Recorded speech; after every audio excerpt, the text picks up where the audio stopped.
এই রাফসান ভাইয়া। বলো পেচি। ভাইয়া আমি মোটেও পিচ্ছি না। তো কি তুই? আমি এখন যথেষ্ট বড় হইছি। কলেজের সীমানাই ছাড়তে পারলি না, আসছে আমার বড় শাস্তে। শোনো, এত কথা আমি শুনতে আসিনি। কথা হলো আমি না।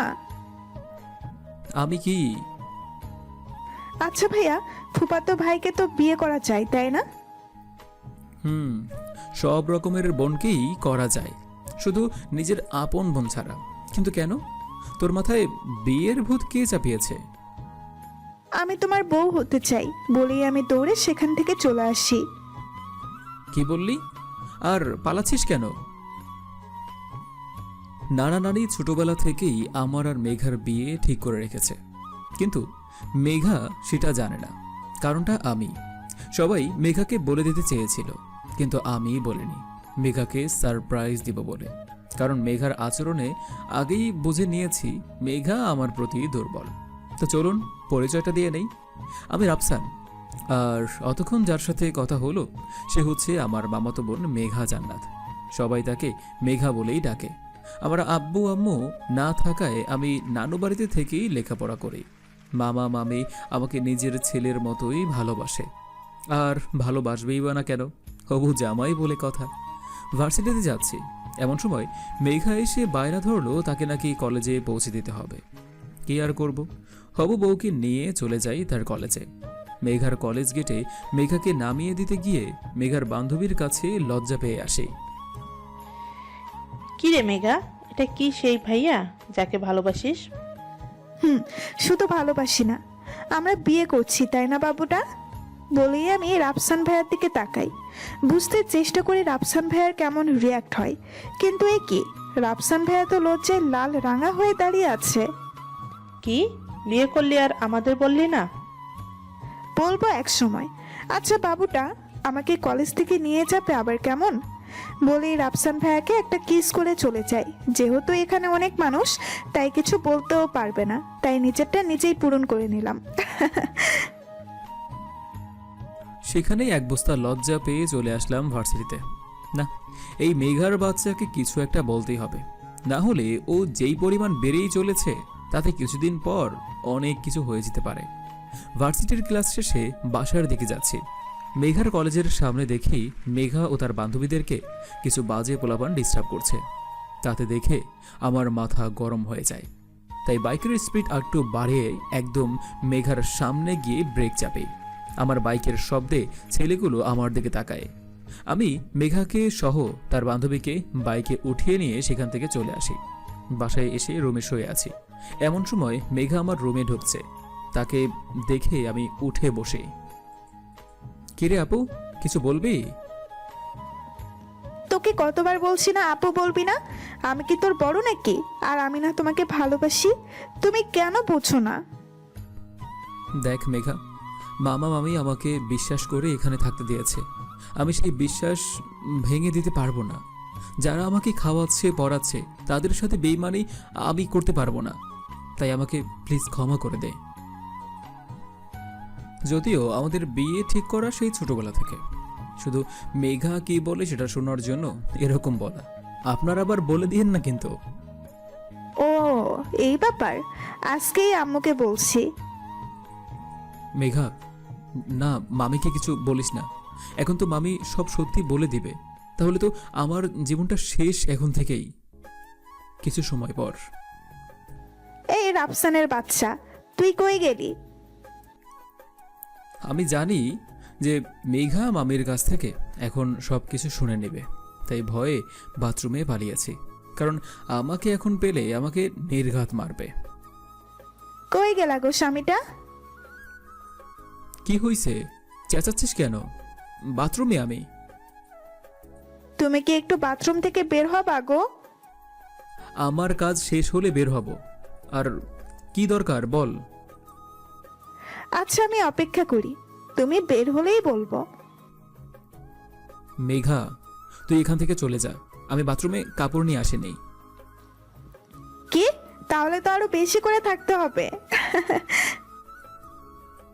মেঘার বাচ্চা। রাফসান ভাইয়ার চিল্লানি শুনে দৌড়ে পালিয়ে আসি, জানি এখন কাছে পেলে আমাকে কি থেকে কি করবে। একবার এরকম করেছিলাম, আমাকে সেদিন 2 ঘন্টা শাওয়ারের নিচে দাঁড় করিয়ে রেখেছিল। সেসব ভাবতেই শরীরের প্রতিটা জায়গা শিউরে ওঠে। তাই তো সেখান থেকে ভয় পেয়ে চলে আসি নিজের রুমে বসে বসে ফোন টিপছি, দেখি রাফসান ভাইয়া নেটে অ্যাক্টিভ হলো। সাথে সাথে মেসেঞ্জারে দিলাম টুন করে একটা নক। মেঘাতুন জান্নাত আইডিটা আমার, সেটা রাফসান জানে না। রাফসান জানে আমার ফেসবুক আইডি নেই, কারণ আমার ফোন একদিন রাফসান খুঁটিয়ে খুঁটিয়ে দেখছে, সেখানে ইমো আর হোয়াটসঅ্যাপ ছাড়া কিছুই খুঁজে পায়নি। আর আমার ফোনে ফেসবুক না দেখে রাফসান অনেক অবাক হয়। হাই। জি, কিছু বলবেন?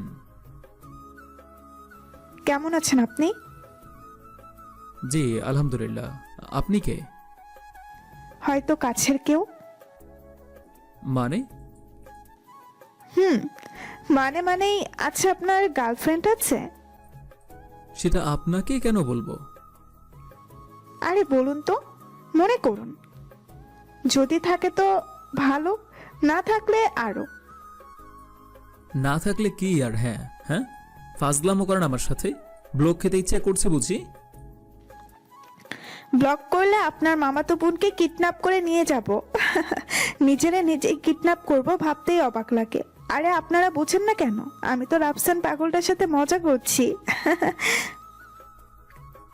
কি? আপনি কে?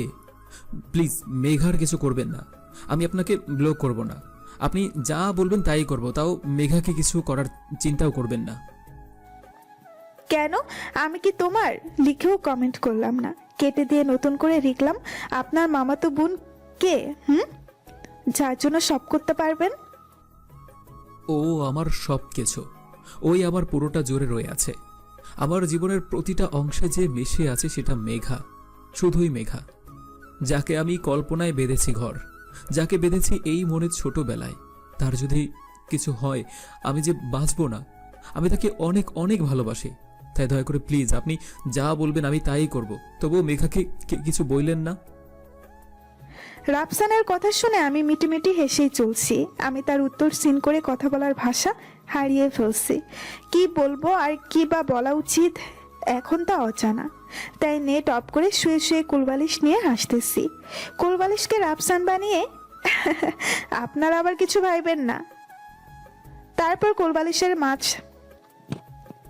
কোলবালিশের সাথে চুপি চুপি কথা বলি। আস্তে আস্তে কেটে যায় অনেক দিন, বছর।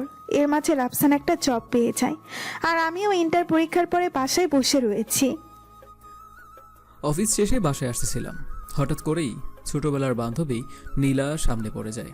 নীলা আমাকে দেখেই চিনতে পারায় আমাকে ডাক দিয়ে দাঁড় করায়। নীলার সাথে আমার অনেক দিন ধরে কোনো যোগাযোগ নেই, কোনো এক কারণে কথা বলা বন্ধ করে দেই। সে যাই হোক, তো নীলার সাথে অতদিন পর দেখা, তাই মানবতার খাতিরে বাড়িতে আসতে বলি। আর নীলাও একটু গায়ে পড়া স্বভাব আছে আর কি, তাই রিক্সা দিয়ে আসার সময় আমার গায়ের সাথে পড়ে যাচ্ছে, এমন করেই বসে আছে। না পারছি কিছু বলতে, না পারছি সহ্য করতে। জানি না আমার পাগলিটা দেখলে কি মনে করবে। কেন যে বাসায় আসতে বললাম তারে। নিজের পায়ে নিজেই কুড়াল মেরে বসে এখন হাত কামড়াচ্ছে। নীলা রিক্সা থেকে নাম, চলে আসছে। ও চলো যাই। বলেই নীলা আমার হাত ধরে ভিতরে যেতে নেয়। আর আমি চারদিকে তাকিয়ে বোঝার চেষ্টা করছি কোথাও তো পাগলিটা বসে নেই, যেখান থেকে পাগলিটা আমায় দেখে নেয়। কিন্তু কথায় আছে না, যেখানে বাঘের ভয় সেখানেই সন্দেহ হয়। দরজার কলিং বেল বাজাতেই মেঘা দরজাটা খুলে দেয়। সামনে মেঘা দরজার এক পাশে খুলে দাঁড়িয়ে আছে, আর আমার পাশে নীলা আমার হাত জড়িয়ে ধরে দাঁড়িয়ে আছে। আমি যে কি বলবো ভেবে পাচ্ছি না। ভাইয়া ভাবি নিয়ে আসলা, আমাকেও তো বলতে পারতে। মেঘার ভয়েস শুনে বুঝতে পারলাম মেঘা অনেক কষ্ট পেয়েছে এই দৃশ্য দেখে। কিন্তু মেঘাকে কি করে আমি বলবো যেটা দেখেছে সেটা কিছু না। জানি না আমাকে পাগলিটা ক্ষমা করে দিবে কিনা।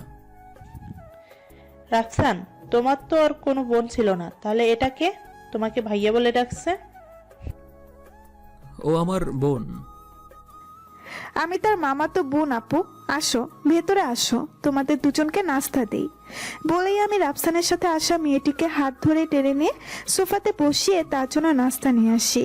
নাস্তা করতে দিয়ে চলে যাই আমার রুমে আসতে নেব পেছন থেকে কিছু একটা টান অনুভব করে পেছনে তাকাতেই দেখি রাফসান আমার হাত ধরে আছে। কিছু বলবা? আর কিছু লাগবে? আমাকে বিশ্বাস করো মেঘা, তুমি প্লিজ ভাইয়া, আমি কিছু শুনতে চাই না, আমার কাজ আছে, পরে কথা হবে। বলেই সেখান থেকে চলে আসি। রুমে এসে দরজা আটকিয়ে বালিশে মুখ গুছিয়ে কাঁদতে থাকি। এই ভাইয়া। কে? আমি ভাইয়া, আমি এখানে কেন? ও, আর প্লিজ ভাইয়া ডাক নিতে পারছি না, দয়া করে আর ভাইয়া ডাকিস না। তোর মুখে আগের সেই রাফসান নামটা শুনতে চাই। কিন্তু ভাইয়া, আমার তো কোনো অধিকার নাই। দেখ মেঘা, তুই আজ 2 দিন ধরে হসপিটালে ভর্তি, আর তোকে কে এত চিন্তা করতে বলেছে? এত ভালোবাসিস আমাকে, যার জন্য আমাকে নিয়ে চিন্তা করতে করতে জ্ঞান হারিয়ে ফেলেছিস। ও, 2 দিন জ্ঞান ছিল না তাহলে? মেঘা, তুই বুঝতে চেষ্টা কর, ও আমার ছোটবেলার বন্ধু। তুই আমাকে বিশ্বাস না করিস তো নীলার মুখেই শুনে নে। নীলা, ওই নীলা। রাফসান বল। আয়, তোর হবু ভাবিকে সব খুলে বল। হবু ভাবি মানে? তুই সুস্থ হলেই আমাদের বিয়ে, তো তুই এখন হবু বউ আমার, আর আমার বান্ধবীর হবু ভাবি, বুঝতে পেরেছিস? কেন? নীলা কি করছে তার কাছে? আমি নিলে তুমি দিতে পারবে মেঘা? কষ্ট হবে না বুঝি? আচ্ছা, বাদ দাও সেসব কথা। আসল কথা হলো, অনেক বছর পর রাফসানের সাথে দেখা হওয়ায় তাই ওর কাছাকাছি চলে যাই। আমি তো আর জানতাম না তাতে এরকমটা হবে। কি সত্যি? সত্যি সত্যি সত্যি 3 সত্যি। এবার তো হলো। আর হ্যাঁ, আমি চললাম। তোমাদের রাগ অভিমান এবার ভেঙেছে। এবার তো একটু তোমার হবু বরকে আদর করো। বলেই নীলা চলে গেল, আর আমি আর মেঘা বসে আছি।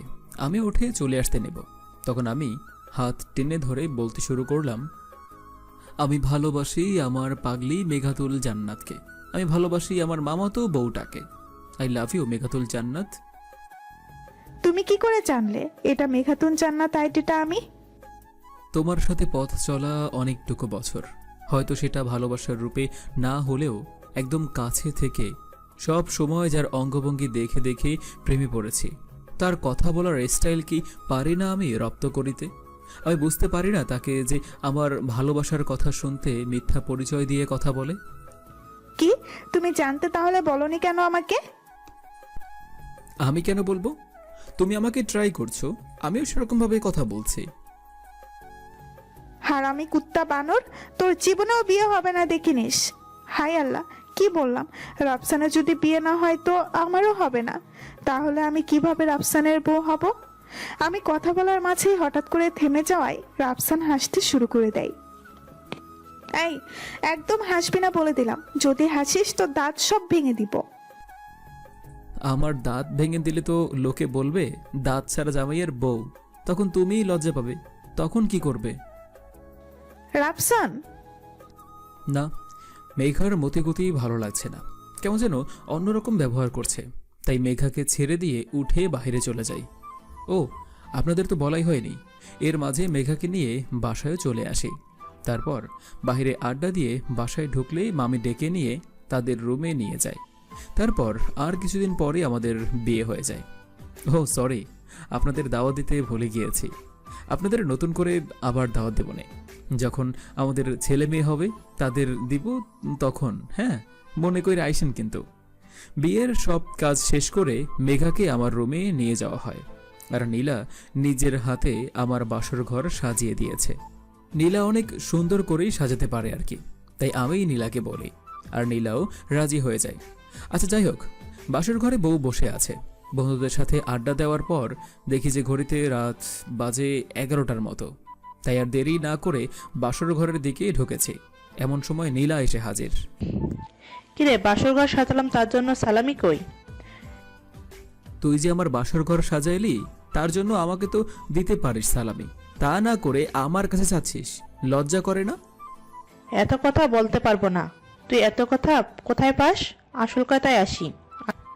আসল আগে বল, সালামি দিবি না কি দিবি না? না দিলে বাসর ঘরেও ঢুকতে দিব না। কি আর করার, পকেটে হাত দিয়ে দেখি 5 টাকার একটা নোট বের করে দিয়ে নীলার হাতে দিয়ে বলি, এই নে ফকিন্নি, তোর সালামি। এই 5 টাকা? আচ্ছা, আজকে তোর বাসর ঘরেও ঢুকতে দিব না। হায় আল্লাহ, বাসর ঘরে ঢুকতে আসছি 11টায়, এখন 12:30 বাজতে চললো, তারপরেও টাকা ছাড়া নাতি ঢুকতে দিবে না। আমার কাছে সত্যি এখন কিছুই নাই, তাই একটা ক্রেডিট কার্ড বের করে বললাম, এখানে টাকা আছে, নিয়ে নিস, আর এখন ভাগ। এখন বলেই তাকে ধাক্কা দিয়ে সরিয়ে দেই। পাইছি, কিন্তু একটা কথা শুনে যা, সেটা হলো বাসর ঘরে বিড়াল মারতে হয়, বিড়ালটা ভালো করেই মারিস। বিড়াল পাবো কই? তোর বউকে জিজ্ঞেস করিস। তারপর আর কোনো কিছু না বলে বাসর ঘরের দরজা আটকিয়ে দেই। আজকে ফুল দিয়ে সাজানো বাসর ঘরে আর একটা ফুল বসে আছে, এখন তো আর এই ফুলটার থেকে দূরে থাকতে ইচ্ছে করছে না। দূরে থাকতে বলেছে কে? এখন আমি তোমার বৈধ সম্পত্তি, তাই আমার থেকে দূরে থাকার প্রশ্নই আসে না। তার মানে কি ইনডাইরেক্টলি তুমি আমাকে নিজের কাছে যেতে বলছো? ইনডাইরেক্টলি নয়, ডাইরেক্টলি বলছি, কাছে এসো, আদর করো আমাকে। হায় আল্লাহ, এভাবে আমাকে কাছে ডাকলে তো আমি যেখানেই থাকি এক ছুটে তোমার কাছে চলে আসব। তাহলে আজকে দেরি করছো কেন? কাছে এসো। তারপর আমি গেলাম মেঘার কাছে, গিয়ে মেঘাকে আস্তে করে বিছানায় শুইয়ে দিয়ে মেঘা এই ঠোঁট দুটো দখল করে নিলাম। তারপর আস্তে আস্তে মেঘার পুরো গায়ে নিজের ভালোবাসার ছোঁয়া দিতে লাগলাম। আমার প্রতিটি ছোঁয়ায় যেন মেঘা পাগল হয়ে যাচ্ছিল। আমাকে আরও কাছে পাওয়ার আকাঙ্ক্ষায় তীব্রভাবে জড়িয়ে ধরল মেঘা। আমিও মেঘাকে নিজের কাছে টেনে নিলাম। তারপর আস্তে আস্তে আমরা হারিয়ে গেলাম ভালোবাসার রাজ্যে।